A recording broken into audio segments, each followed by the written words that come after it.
na naman natin itong si Ombudsman Remulla na ngayon ay iba naman ang target niya ngayon, si Congressman Leviste. At ang pinag-uusapan, yun daw kanyang pagbebenta ng kanyang prangkisa. May katotohanan ba yung sinasabi nito ni Ombudsman? Pag-usapan po natin yan. Ito po muli si Attorney Mike Operario.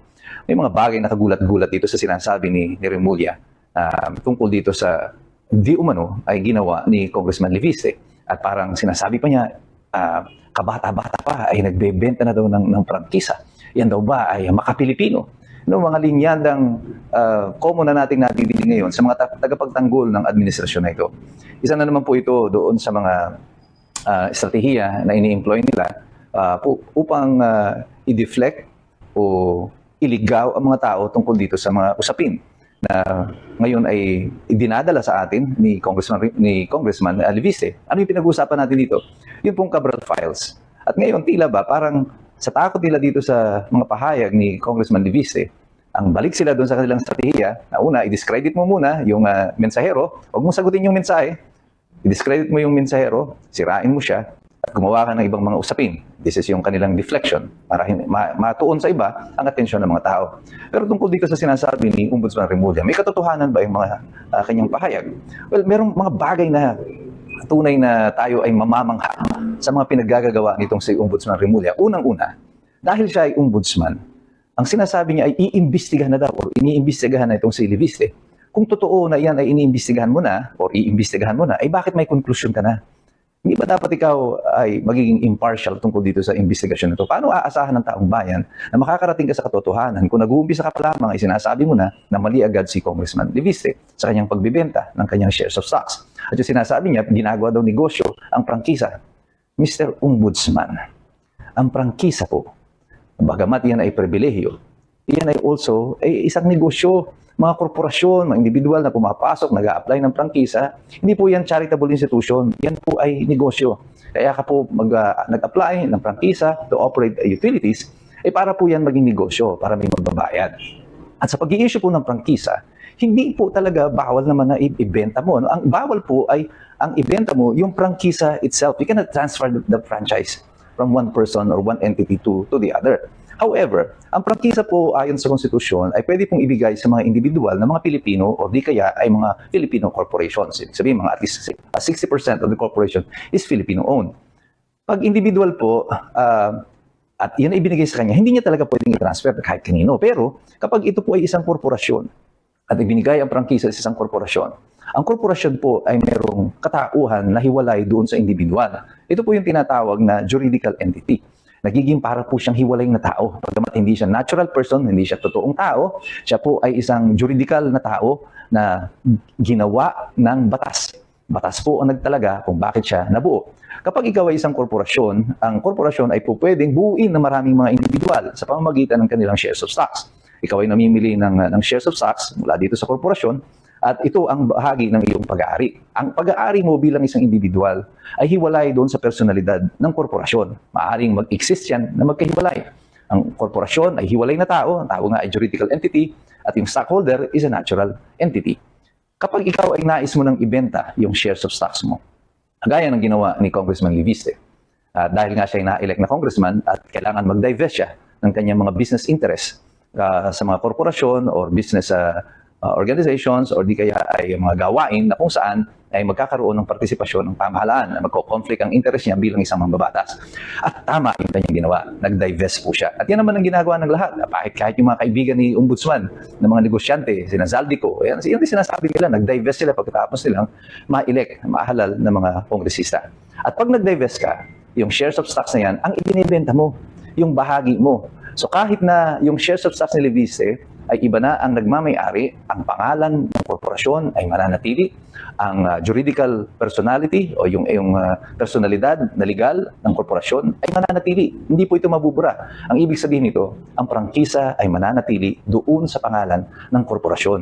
Wala pong pagsasalin ng prangkisa na sinasabi ni Ombudsman. Hindi ko lang kung saan niya kinukuha yung kanyang mga konklusyon. Ang malinaw lang po dito sa mga pahayag nito ng Ombudsman, kinakabahan sila sa mga magiging pahayag o ginagawang pahayag na ni Congressman Leviste. Merong ninenervyos, merong mga natatakot. Kaya ito, ang gusto nila, i-deflect, itaboy, sirain ang mga mensahero upang makalimutan ng tao ang totoong mensahe. Even si Tito Soto ay dinadumpling niya ang importance ng Cabral Files. Sinasabi niya na parang wala naman daw siyang nakita masama doon sa Cabral Files. Hindi daw niya alam kung bakit masyadong maingay ang usapin tungkol dito. Well, kung totoo, now, there is nothing there, bakit hanggang ngayon hindi sinasa publiko ng DPWH ang laman ng Cabral Files? One thing is for sure, all of these things that are happening right now ay bahagi ng mga sunod-sunod at yung iskomo na estratehiya ng pamahalaan ng administrasyon nito, nagpapagtakpan ang anumang mga impormasyon na makasasama sa kanila. Subalit hindi na maluloko ang taong bayan. Alam na namin ang ginagawa nyo. Ang nakakainsulto nito ay yung ombudsman pa mismo na dapat ay isa ring abogado, na dapat ay naghahayag ng katotohanan sa mga mamamayan, ay parang siya na mismo ang nagliligaw sa taong bayan dito sa mga usapin na meron tayo. Pero ang mga tao, ang mga iskumbro, hindi na magpapaloko sa inyo, hindi na kami papalakpak sa mga baliw. Kasi lahat kami nagsisipag-aral na dahil alam namin, mahirap makialam ang taong walang alam. God bless you. God bless us all. Mabuhay ang Republika ng Pilipinas. Iso na yan, ha? Oo nga. Naglabas na rin ng pahayag yung Meralco, eh. Oo. Hindi pala totoo yun? Na bumili sila ng, Franchise. ng franchise. Oo. Ano? Oh, kasama ba sa pag-uusapan natin? Mainit ngayong issue na yan. Wala dito eh. Mamaya ipahabol natin yan. Ha? Oo nga, oo. Yung tungkol kay Kong Lian Leviste. Oo. Di ba, mainit na mainit si Kong Lian dahil nagsoli siya nung di umano'y suhol sa kanya, di ba? Oo. Ilang Oo. daang milyon yun, ha? Puring-puri siya noon eh. Oo. Pagkatapos noon ay naglabas siya ng mga iba't ibang Ano tayo, mga 3 to 5, 3 million lang. Hindi naman daan million. hindi daan milyon. Hindi. Oo. Kasi papauna lang daw yun. Initial Parang 3 to 5 payment. million. Sabi ni Kong Lian, barya sa akin yan. Ayun, Bibigyan mo ako ng... milyonaryo siya, eh, no? Oo nga, oo. Samantalang, nung naglabas na siya at sinisiwalat na niya yung kung tawagin na Cabral Files, Oh. ayun na. Sapagkat mga kapwa niya kongresista pala, Oo. mga kasamaan pa rin sa kongreso, Ang, nakalagay doon. Oo. Hindi na siyang bayani ngayon. Kontrabida na siya. Kontrabida na ang dating Oo. niya. Yan po ang dapat na mapansin natin, mga babayan. Oo. Nakakalungkot na mas namamayani. Ito naman sa social media lang naman eh. Oo. Siguro maraming mga operator. Mas namamayani po sa social media ang kontra dun sa mga pagkaibinubulgar ay yung mga mastermind sa flood control project.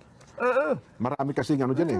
Aanhin ko nga naman ang pera ko kung makukulong ako. Kaya nga, pagka ang mastermind na sa flood control project ang pinag-uusapan, lilipat na po. Oo. Babagsak na yung computer mo. Oo. Lilipat na ang usapan. Minaman na yung obra na para Tama maiba yung- topic. Ano? Ang mangyayari, yung nagsisiwalat, yung Oh. nagtuturo, siya na ang kontrabida. Yan ang istorya ho sa telenovela na ito. Oo. At mukhang yan ang nangyayari ngayon kay Congressman Leandro Libiste. Oo. Ano ha? Lahat na lang siya ang may kasalanan. Totoo. At ang iimbestigahan ngayon ay yung kanyang negosyo sa solar Yung kanyang energy. kumpanya. Oo. Ano ha? Saan naman kayo nakakita ng gano'n, di ba? At ang mag-iimbestiga pa Ay, doon sino?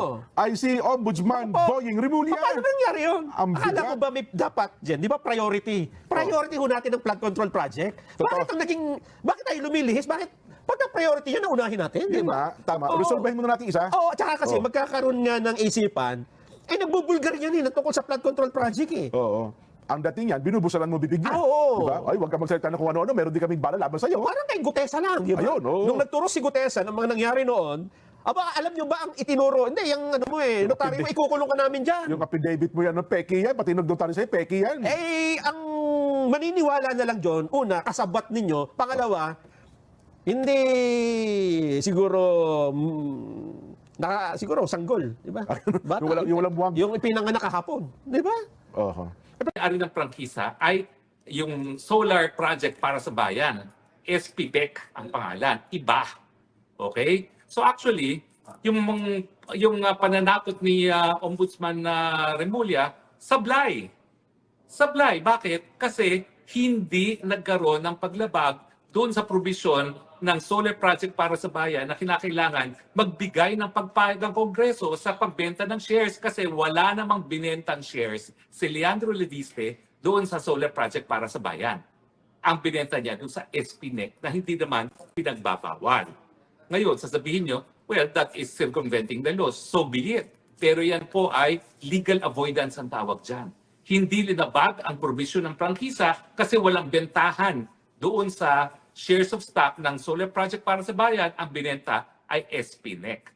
Pero bukod dun sa sinasabi ko nga na in-expose ni Leandro Lebista yung SOP na 5% at 10%, na sinabi ngayon ni Benji Magalong, hindi na po 5 at 10%.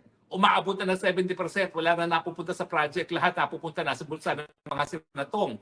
Hindi lang yung senatong at congressman, pati Malacanang, dahil sabi ni Zaldico, 100 billion ang naging insertion ng ating bangag na presidente sa 2025 budget at another 100 billion dito sa 2026. Ang pinagtutuhanan ni Zaldico, siya nag-deliver ng 25%. 25 billion sa palasyo para sa 2025.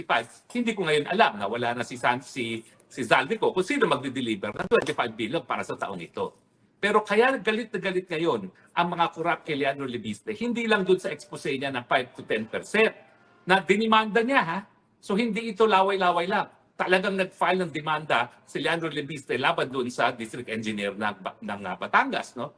Pero galit na galit sila dahil dito sa Cabral Files. Dahil nga, sinasabi nila, sapilitin daw kinuha ni